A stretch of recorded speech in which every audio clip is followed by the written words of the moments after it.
Bienvenidos, bienvenidas. Today is May Day, and we're going to talk about the origins and some wonderful books.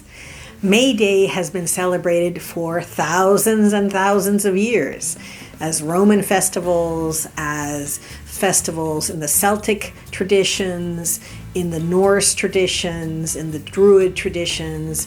That coming of spring, that spring turning almost to summer, has been a time to celebrate.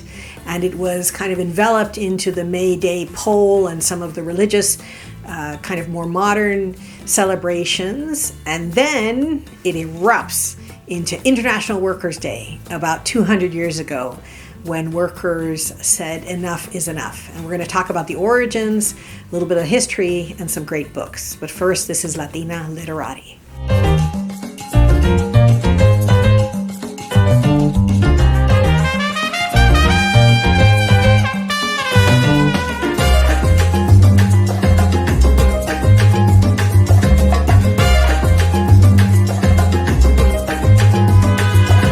May Day and labor rights together for the last 200 years. That's what we're going to talk about today. So during the Industrial Revolution, again about 250 years ago, when factory life was at its height and the economy was based on manufacturing things in very poor conditions, thousands of men, women, and children died because of overwork, because of very dangerous conditions, because there was not even the most basic rights to light and air, brakes, water.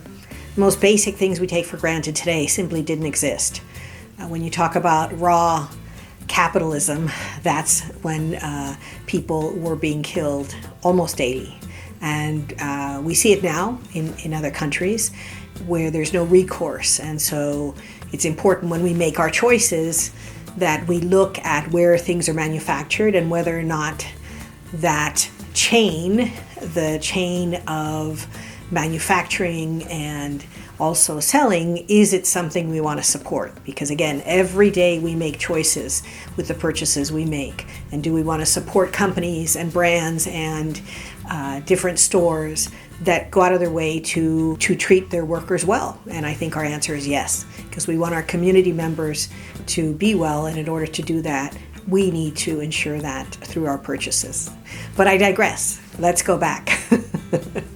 So this is May 1884, and that's where it all begins. In an attempt to end these abominable conditions, the American Federation of Labor had a convention in Chicago in 1884, where they proclaimed that 8 hours shall be the legal workaday, starting in 1886. So it gave companies and everyone 2 years to get their act together, to make the change and the accommodations they would need to execute, to then implement the 8-hour workday starting in 1886. The following year, the Knights of Labor, which at that point was the largest labor organization in the United States, had a convention, and they organized for May 1st for workers to demand that 8-hour work day, to strike and to protest, to ensure that the companies were listening to the workers saying 8 hours is enough.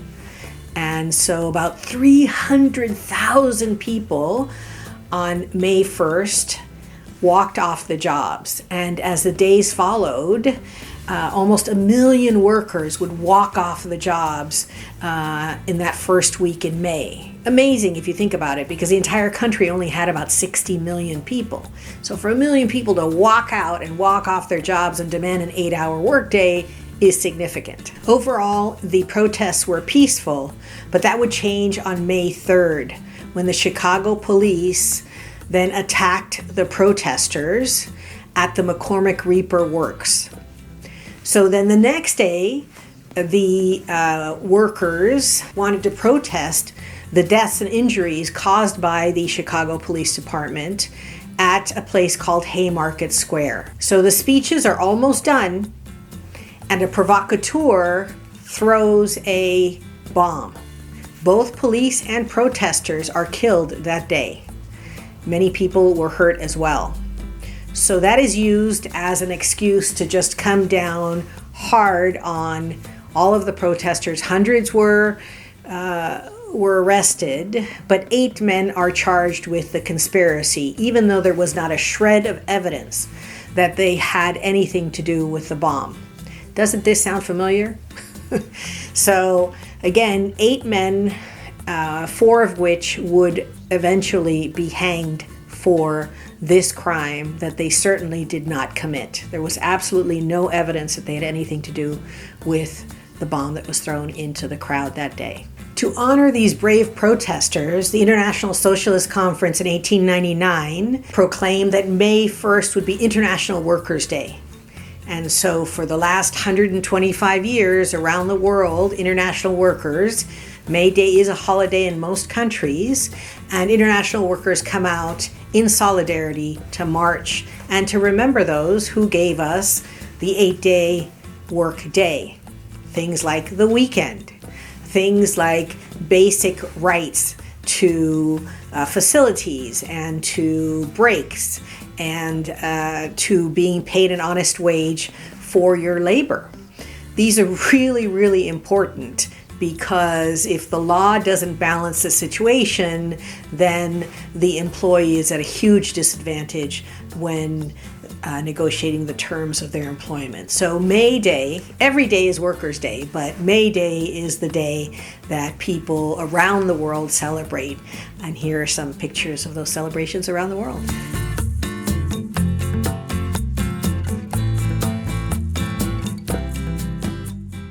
And now for my favorite part of the video, the book recommendations.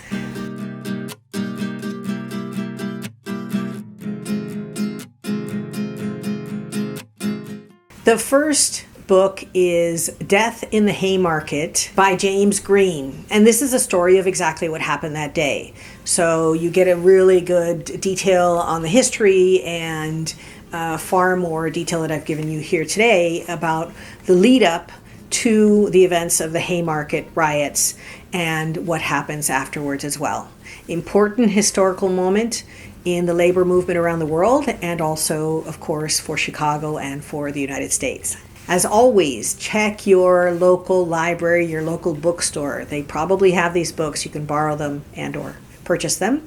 And if you don't, we always leave links below. If those resources are not available to you, links below, independent booksellers who will sell these books to you, gently used or new, as you prefer. We love to support our local libraries and our local bookstores. The next book is a great book. It's called From the Folks That Brought You the Weekend. So appropriate, by Priscilla Murillo. And so this is a book that talks about the labor movement and how do we go from 16 hours, 7 days a week work, which is what literally people had to go through when you have that first type of intense factory working. There wasn't even a day off. It's just crazy to think the working conditions that were literally killing people. And so this is a book that tells you about how we get a weekend, the concept of a weekend. What does it mean? What does it mean to have 2 days to rest? And we take it for granted, but it is relatively recent. We're only talking about, 100 years, 120 years. And have we gotten used to it. In fact, now there are many, many countries that are going to a 3-day work week for more what they call work-life balance, because people are healthier, they're actually more productive when they have more of a balance. They give more during the time that they're working when they know that they're going to have 3 days off instead of 2. So that's something to look forward to. This next book is Keisha Blaine's Until I Am Free. This is a woman, an organizer, labor organizer, civil rights organizer who comes up from Mississippi, helps organize the Freedom Summer campaign, is obviously put in the, just risks her life every day because of her beliefs that we all deserve dignity, respect, and freedom. And so I highly recommend it. It's a very inspirational book, and there is so much to be grateful for. We stand on the shoulders of so many people that have sacrificed so much for what we are able to enjoy today. And we have so much farther to go because there are many, many sectors of society that still don't have basic protections. People like agricultural workers, domestic workers, in-home health care workers, many, many people that still don't have the basic protections that they deserve. And so on this May Day, we need to pledge to bring about a more just society, a society where you have a living wage, not a minimum wage, a society where we treat our working brothers and sisters as exactly what they are, much needed part of the fabric of our community, of our society, of our economy. And so it is to all of you, all of the working people of the world, that this video is dedicated.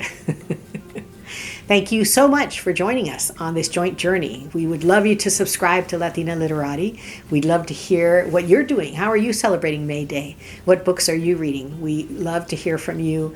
We also enjoy receiving any recommendations. What are the things you'd like us to talk about? Because we will make videos about your recommendations. So thank you so much. And as always, con mucho cariño, mucho salud y mucho amor. Gracias.